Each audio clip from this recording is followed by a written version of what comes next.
started playing soccer for the Linwood Rec League when I was 4 years old. At the time, there were no rules, just a bunch of kids running around and having fun. Then I got a little older and decided to join a travel team.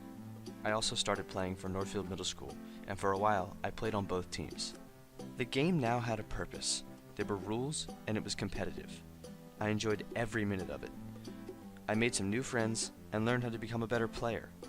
I looked forward to practice every day after school because it gave me a chance to be with my friends and do something I really loved. We worked so hard to win as much as we could and even managed to beat our rivals for the first time in a while my 8th grade year. But then I became a freshman and I began to struggle.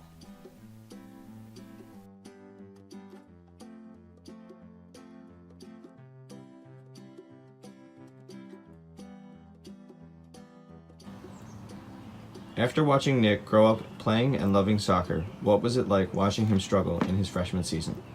It was very hard watching Nick struggle playing soccer in his freshman year of high school. Nick grew up really loving the game, enjoying the game, took the game very, very seriously. He had some fantastic coaches, a lot of parent participation in the game. We enjoyed it as parents. And he made a lot of new friends, established a lot of new relationships. It was tough when he reached his high school years because I think the game changed. It became very competitive, attitudes changed, personalities changed, and I just don't think Nick was that type of person to fit in with that. So I really thought he would carry it out till senior year in high school, but at some point he came to us and said he didn't love the game as much anymore, so he decided to run and do cross country, and it was a game that, or sport I should say, that he really, really enjoyed. I spent my whole summer training to earn a spot on the mainland team, but I realized I didn't have the same skill level as some of the other kids coming in freshman year. They were better and more competitive than I was. It wasn't the same as when I was younger. It was tougher, and there was less time to just have fun. I began to lose interest in the game I had loved for so long. After watching Nick grow up playing and loving soccer, what was it like watching him struggle in his freshman season? Well, to be honest with you, I was really surprised when he came to me and told me he didn't want to play soccer anymore. He had been playing soccer since he was 4 years old. He played rec soccer and then travel soccer. We really enjoyed the travel soccer. It was a great group of kids and parents. He couldn't wait to get to high school and try out for the soccer team. He played on the freshman team for the first year and then decided it wasn't the sport for him anymore. When he told me he wanted to run on the track team in the spring of his freshman year, I thought to myself, really? Track? Who runs for fun? All I said was, okay, go for it.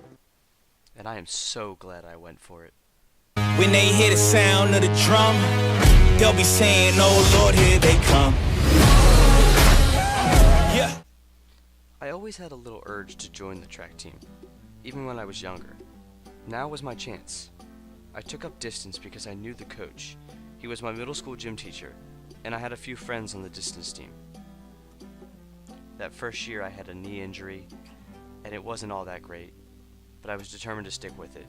I got better and stronger, and my friends and my coach convinced me to go out for cross country that fall. I joined cross country with the intention just to be with my friends and have fun. I ended up being varsity my first year and coming back the next year to be a top 2 runner on the team. This year, my senior season, I was our #1 runner, and we managed to win 2 invitational titles, along with the county title for the 2nd year in a row, and the Cape Atlantic League title, which hasn't been won by Mainland in 10 years. Well, he's a throwback, I say. He's brought a sense of consistency to the team and high expectation, things that we've always had over the years, but some years it's stronger than others, and I think he's helped hold everybody else to a high standard. It's just made things better for everybody. It's been motivating for me as far as my career. It's been tremendous. It's brought the team back at the forefront. We've been one of the top 20 teams in New Jersey again, and that kind of stuff just has a snowball effect. It makes me want to come to work every day and give them my best, and I know they do. I think the main reason I developed such a love for cross country is the people. My teammates are all so great. We're like one big family. And I know everyone says that about their teams, but this is different. We've developed a bond that will continue on past high school. We pick each other up when we're down, and we always encourage and cheer each other on. I've met so many interesting and fun people through running, and the best part about it is it doesn't matter if you're really good or just okay. There will always be someone pushing you to get better and cheering for you as you cross that line. It's amazing how one little decision can change your entire life. And that's exactly what running did for me. Thank you, running, for everything. For the friends, the experience, and especially the memories.